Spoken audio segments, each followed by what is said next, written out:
My name is Liz Schotter, and I'm the PI and Director of the Eye Movements and Cognition Lab at the University of South Florida. We are a cognitive psychology and neuroscience lab, and our research focus is on the interface of vision and language processing. People often have the subjective impression that their eyes glide smoothly across the text, but that's actually not the case. They move their eyes from one location to the next and pause there for about a quarter of a second before they move to another location. They do this because vision is clearest in the center of where they're looking, but readers can also take in information from upcoming words before they look at them. And a primary focus of our research program is to understand what kind of information they get from upcoming words and how they use that information to make the reading process more efficient.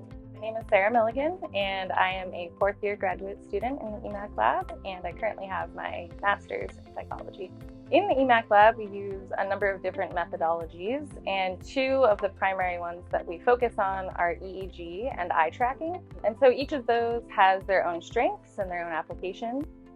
So eye tracking allows us to kind of get an online look in real time at how people's behaviors are changing, how they're allocating attention depending on the demands of the stimulus that they're processing.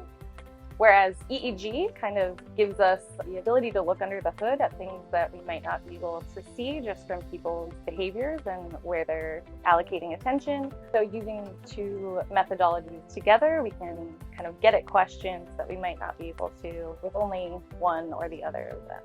Hi, my name is Jason Schmidt-Avendaño, and I'm a first-year cognitive neuroscience PhD student studying music and language.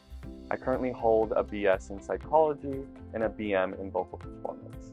Music and language organizes discrete elements like musical notes and letters in language into complex, deeply nested structures like musical melodies and sentences in language.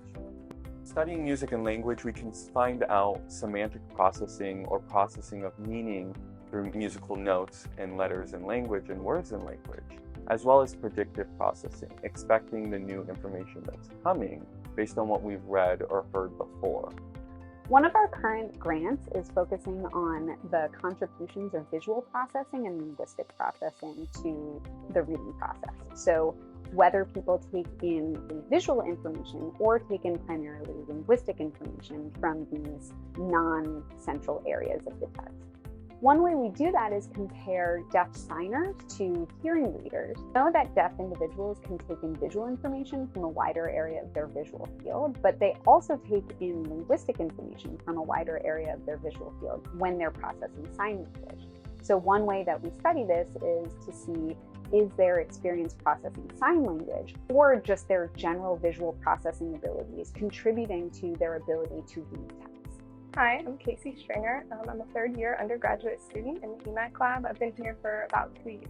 I've been able to work on research that is related to deaf readers and their perceptual span, and that actually led to me minoring in deaf studies. And I'm working on my honors thesis now on the perceptual span of deaf readers. I've been given the opportunity to travel to California to learn more about research on deaf readers and collaboration with other researchers. Doing research in the Emac Lab, I've learned so much about the research process, psychology, and where my own interests lie. And I'm grateful for all the opportunities that they've given me.